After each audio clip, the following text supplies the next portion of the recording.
Hello, आदाब, सत श्री अकाल, नमस्कार, गुड इवनिंग। मैं ऋषिता। कैसे हैं आप सब?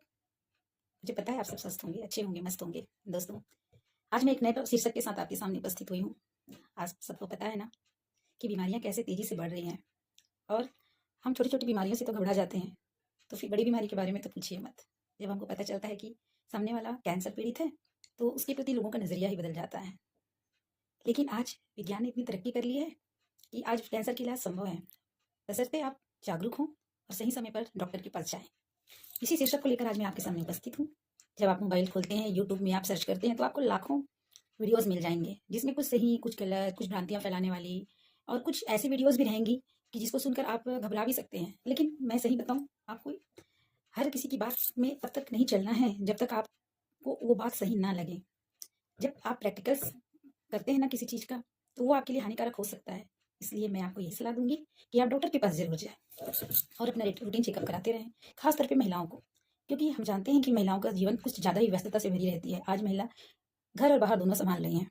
ऐसे में उनकी ज़िम्मेदारियाँ और बढ़ जाती हैं, बच्चों के प्रति, बड़ों के प्रति, अपने परिवार के प्रति, समाज के प्रति। ऐसे में आपको स्वस्थ रहना बहुत ज़रूरी है दोस्तों। एक महिला स्वस्थ रहेगी तभी वो अपने घर, परिवार, समाज के लिए कुछ कर सकती है और सबको खुश रख सकती है। क्यों? सही कहा ना मैंने? आइए, आज मैं अपने बारे में आपको कुछ बताती हूँ। मैं जो आपको अपना अनुभव बताऊँगी, वह मैंने किसी मोबाइल से या किसी टीवी या किसी लोगों की बातों से सुनकर नहीं, बल्कि अपने जीवन पे घटित घटनाओं पर आधारित बातों के अनुभव से ही आपको मैं अपना अनुभव बताऊँगी।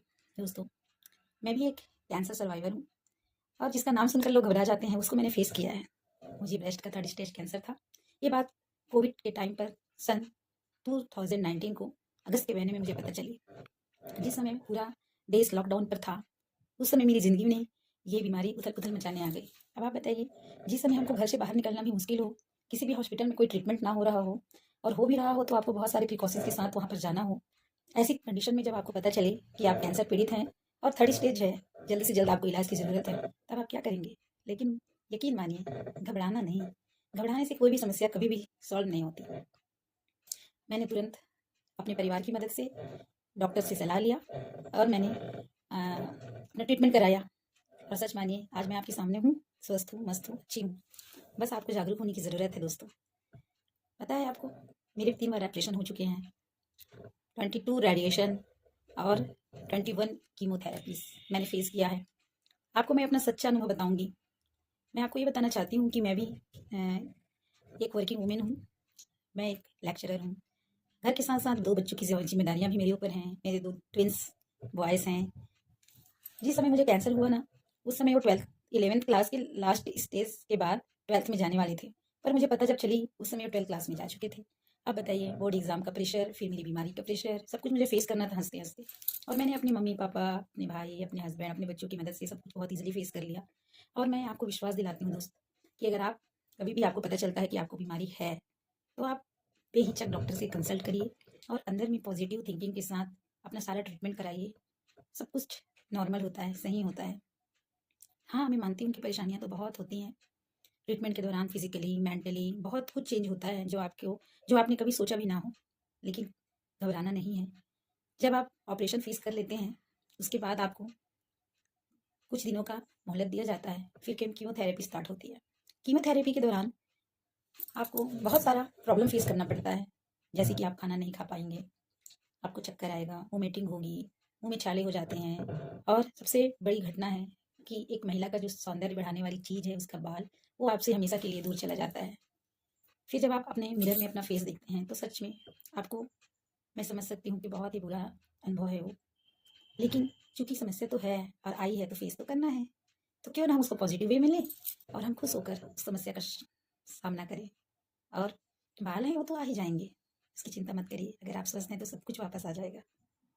आपका शरीर पूरी तरह से बदल जाएगा। जैसे आप पहले थे वैसे आप बिल्कुल भी नहीं होंगे। बस अपने आप को थोड़ा मजबूत बनाकर रखना है, आपको इम्यूनिटी पावर स्ट्रॉन्ग करनी है। और क्या बोलूँ मैं, मैंने देखा इस इलाज के दौरान कि बहुत सारे लोग ऐसे हैं जो आपकी समस्या और बढ़ाएँगे। बार-बार आपसे उन्हीं प्रश्नों को करेंगे, आपको पूछेंगे ऐसा है, वैसा है, आप हे भगवान आपको ऐसा बीमारी क्यों हो गया? ऐसा कैसे हो गया? ये है, वो है। इन सब चीज़ों को सुनकर, ऐसी बातों से आपको बिल्कुल भी नेगेटिविटी अपने अंदर नहीं लानी है। आपको ठान लेना है कि बीमारी है, होता है, ज़िंदगी है, ऐसी चीज़ें आती और जाती रहती हैं। लेकिन हमें हिम्मत नहीं हारनी है और अपना ट्रीटमेंट अच्छे से कराना है।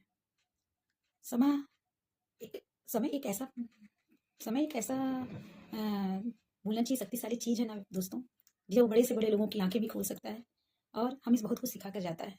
समय रहते अगर हम सही डिसीजन ले लें, हमारा एक निर्णय हमारी ज़िंदगी बदल सकता है। तो क्यों ना हम एक कदम अपना बढ़ाएं और जब हम कैंसर से ठीक हो चुके हैं तो हम दूसरों को भी मोटिवेट करें। डर तो लगता है दिल में कहीं ना कहीं, लेकिन डर से डरना नहीं है। लगता है कि पता नहीं फैमिली के साथ फिर कब तक रहने मिल जाए। बीमारी का पता चल गया है तो इलाज जब करा रहे हैं तो मन में पॉजिटिविटी रखनी है। नर्सिंग स्टाफ और डॉक्टर्स का बहुत बड़ा आपके ठीक होने में बहुत बड़ा हाथ होता है। नर्सिंग स्टाफ का व्यवहार, डॉक्टर्स का ट्रीटमेंट, उनका बिहेवियर, ये सब बहुत मायने रखता है। ये बात मैं बहुत अच्छे से जान चुकी हूँ। अपोलो हॉस्पिटल बिलासपुर से मैंने अपना 2 ऑपरेशन डॉक्टर अमित सर से करवाया था। डॉक्टर फरीदा मैम, उपासना मैम और वर्षा मैम ने मेरा कीमो देखा। रेडिएशन विभाग के डॉक्टर्स और सिस्टर्स भी बहुत ही अच्छे हैं। डॉक्टर फरीदा मैम, उपासना मैम, वर्षा मैम के बारे में क्या बताऊँ। जब आप कभी भी अपोलो जाते हैं, उनसे मिलिए तो आपको यकीन मानिए बहुत ही अच्छा फील होगा। आपकी आधी बीमारी तो वैसे ही दूर हो जाती है। संध्या मैडम, रेखा मैडम, मनीषा मैडम का हमेशा सहयोग मिला। रेडिएशन और कीमो के दौरान डॉक्टर्स का जो इंस्ट्रक्शन है उनको आप फॉलो करिए, बातें मानिए, जैसा बोलते हैं वैसा करिए, दूसरे लोगों की बातों में मत आइए, इलाज पूरा लीजिए, फॉलो अप कराइए, स्वस्थ रहिए, मस्त रहिए। बस इतना ही मेरी आशा है। मुस्कुराते रहिए, ज़िंदगी है यूं ही गुजर जाएगी। बाद में वक्त हाथों से निकलने के बाद हम सबको बहुत पछतावा होता है। मैं सोचती हूँ खुद की ज़िंदगी ऐसी हो, लोग जब आपसे मिलें, आपके बारे में जब जानें तो आपको भी अच्छा फील हो और जानने वाले को भी अच्छा फील हो। बस दोस्तों, इतनी ही बातों के साथ आज का ये टॉपिक मैं यहीं पे ख़त्म करती हूँ। आगे आने वाले टाइम पर मैं एक और वीडियो बनाऊंगी जिसमें मैं आपको रेडिएशन के दौरान अपना ध्यान कैसे रखें, कीमोथेरेपी जब चलती है उस समय आपको क्या खाना चाहिए, कैसे आपका दिनचर्या हो, इसके बारे में भी बताऊंगी। धन्यवाद दोस्तों, खुदा हाफिज़, नमस्कार, थैंक यू सो मच।